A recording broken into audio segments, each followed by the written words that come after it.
ഇപ്പോഴത്തെ നിയമസഭയിലെ ഏറ്റവും വിദ്യാസമ്പന്നനായ എം.എൽ.എ, ചെറുപ്പക്കാരുടെ പ്രതിനിധി അഡ്വക്കേറ്റ് വി.ടി. ബൽറാം. അദ്ദേഹം ആദ്യമായി യു.എയിലെത്തിയിരിക്കുന്നു.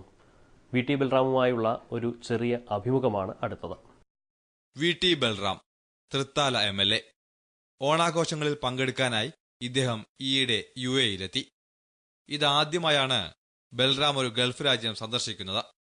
എന്തിന്, പാസ്പോർട്ട് എടുത്തതുപോലും ഈ സന്ദർശനത്തിനു വേണ്ടി.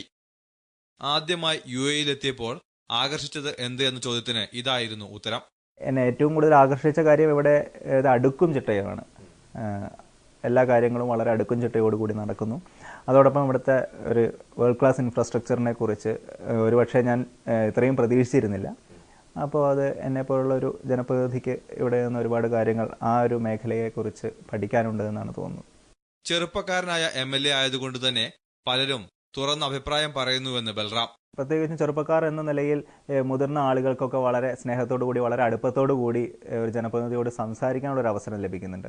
മുൻകാലങ്ങളിൽ സീനിയർ നേതാക്കന്മാരും അങ്ങനെയൊക്കെയുള്ള ആളുകളാവുമ്പോൾ ഒരുപക്ഷെ ആ രീതിയിൽ തുറന്നു സംസാരിക്കാൻ പലർക്കും കഴിയാറുണ്ടായിരുന്നില്ല എന്ന് എനിക്ക് തോന്നുന്നു. പക്ഷേ അതിൽ നിന്ന് വ്യത്യസ്തമായിട്ട് വളരെ ഫ്രീ ആയിട്ട് സ്വന്തം ഒരു സുഹൃത്തിനെ പോലെ അല്ലെങ്കിൽ രഞ്ജനെ പോലെ എല്ലാവരും കണ്ടുകൊണ്ട് ഇടപെടാൻ കഴിയുന്നുണ്ട്. അതുകൊണ്ട് തന്നെ കൂടുതൽ സത്യസന്ധമായിട്ടുള്ള നിരീക്ഷണങ്ങൾ നമുക്ക് കിട്ടുന്നുണ്ട്. ഇപ്പോൾ വിമർശനമാണെങ്കിൽ പോലും തുറന്ന് വിമർശിക്കാനുള്ള ധൈര്യം വിമർശിക്കുന്ന ആളുകൾക്കുമുണ്ട്. അപ്പോൾ അതൊക്കെ ഞങ്ങളെപ്പോലുള്ള ആളുകൾക്ക് വലിയ ഒരു ഗുണമാണ്. ചെറുപ്പക്കാരനും സുമുഖനുമായത് തെരഞ്ഞെടുപ്പിൽ വോട്ട് നേടാൻ സഹായകരമായോ? വോട്ടിന്റെ കാര്യത്തിൽ അതെങ്ങനെ പ്രതിഫലിച്ചു എന്ന് എനിക്ക് എപ്പോഴും കൃത്യമായ അറിവില്ല. തീർച്ചയായിട്ടും അതൊരു പ്ലസ് പോയിന്റ് ആയിട്ട് തന്നെയാണ് എനിക്ക് തോന്നുന്നത്. പിന്നെ ഇവിടെ നമ്മുടെ വിവിധ സംഘടനകളുണ്ടല്ലോ. അപ്പോൾ ICCയുടെ വിവിധ യൂണിറ്റുകൾ, KMCCയുടെ വിവിധ യൂണിറ്റുകൾ, അതോടൊപ്പം ഞാൻ പഠിച്ച കോളേജിലെ എൻ്റെ പഴയകാല സഹപ്രവർത്തകർ, KSU പ്രവർത്തകർ, അങ്ങനെ വിവിധ സംഘടനകളാണ്. അത് മറ്റ് ചില ഘടകങ്ങളുടെ അടിസ്ഥാനത്തിലല്ല, വ്യക്തിപരമായിട്ടുള്ള നമ്മൾ ബന്ധത്തിൻ്റെ അടിസ്ഥാനത്തിലാണ് കൂടുതൽ പരിപാടികളായി മാറിയത്. പ്രവാസി മലയാളികൾക്കായി താങ്കൾക്ക് എന്ത് ചെയ്യാൻ കഴിയും?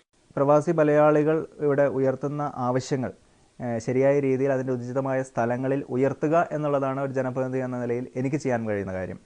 അപ്പോൾ ആ അർത്ഥത്തിൽ ഇപ്പോൾ UDF, കോൺഗ്രസ് ഗവൺമെൻറ്റുകൾ വളരെ നല്ല രീതിയിൽ പ്രവാസികളെ, അവരുടെ താല്പര്യങ്ങളെ അഡ്രസ്സ് ചെയ്യുന്ന ഒരു സാഹചര്യം മുമ്പ് ഉണ്ടായിട്ടുണ്ട്. അതിൻ്റെ ഭാഗമാണ് താങ്കൾ സൂചിപ്പിച്ച പ്രവാസി വോട്ടവകാശം അടക്കമുള്ള കാര്യങ്ങൾ. അതും പൂർണ്ണമായി നമുക്ക് ഇനിയും മുന്നോട്ട് കൊണ്ടുപോകേണ്ടതായിട്ടുണ്ട്. പിന്നെ അതിനുശേഷം പ്രവാസികൾക്ക് ഒരു പെൻഷൻ പദ്ധതി ഇപ്പോൾ UDF ഗവൺമെൻറ്റിൻ്റെ കാലത്ത് തുടക്കം കുറിക്കുകയാണ്. അപ്പോൾ ആ രീതിയിൽ പ്രവാസികൾ എന്ന് പറഞ്ഞാൽ ഒരു ചെറിയ വിഭാഗം മാത്രമാണ് യഥാർത്ഥത്തിൽ എല്ലാ സുഭിക്ഷതയിലും കഴിയുന്ന ആളുകൾ. ബഹുഭൂരിപക്ഷം വരുന്ന പ്രവാസി മലയാളികളുടെയും അവസ്ഥ വളരെ പരിതാപകരമാണ്. നാട്ടിലുള്ളതിനേക്കാൾ വളരെ മോശപ്പെട്ട അവസ്ഥയിലാണ് ഇവിടെ പല ആളുകളും ജീവിക്കുന്നത്. അപ്പോൾ അവരുടെ യഥാർത്ഥത്തിലുള്ള പ്രശ്നങ്ങളെ മനസ്സിലാക്കി അതിനെ കൃത്യമായ രീതിയിൽ അഡ്രസ്സ് ചെയ്യുന്ന തരത്തിലുള്ള സമീപനങ്ങളായിരിക്കണം ഗവൺമെൻറ്റുകളുടെ ഭാഗത്തുനിന്ന് ഉണ്ടാവേണ്ടത്. ആ രീതിയിലുള്ള നിർദ്ദേശങ്ങളും അഭിപ്രായങ്ങളും ഇവിടെ നിന്ന് ലഭിക്കുന്നത് തീർച്ചയായും ഭരണാധികാരികളെ അതിൻ്റേതായിട്ടുള്ള സീരിയസ്നെസ്സിൽ അറിയിക്കാൻ എനിക്ക് കഴിയുമെന്നാണ് തോന്നുന്നത്. എല്ലാ രംഗത്തും കൂടുതൽ യുവത്വം കടന്നു വരണമെന്നാണ് തന്റെ അഭിപ്രായമെന്നും വി.ടി. ബൽറാം MLA പറയുന്നു. ഗൾഫ് റൗണ്ടപ്പിന്റെ ഇന്നത്തെ അധ്യായം ഇവിടെ അവസാനിക്കുകയാണ്. നിങ്ങളുടെ വിലയേറിയ അഭിപ്രായങ്ങളും നിർദ്ദേശങ്ങളും ഞങ്ങളെ അറിയിക്കുക. ഗൾഫ് റൗണ്ടപ്പ് @news.in എന്ന ഇമെയിൽ വിലാസത്തിലൂടെയോ ഞങ്ങളുടെ ഹെൽപ്പ് ലൈൻ നമ്പറുകളിലൂടെയോ നിങ്ങൾക്ക് നിർദ്ദേശങ്ങൾ അറിയിക്കാം. വീണ്ടും അടുത്തയാഴ്ച കാണും വരെ നമസ്കാരം.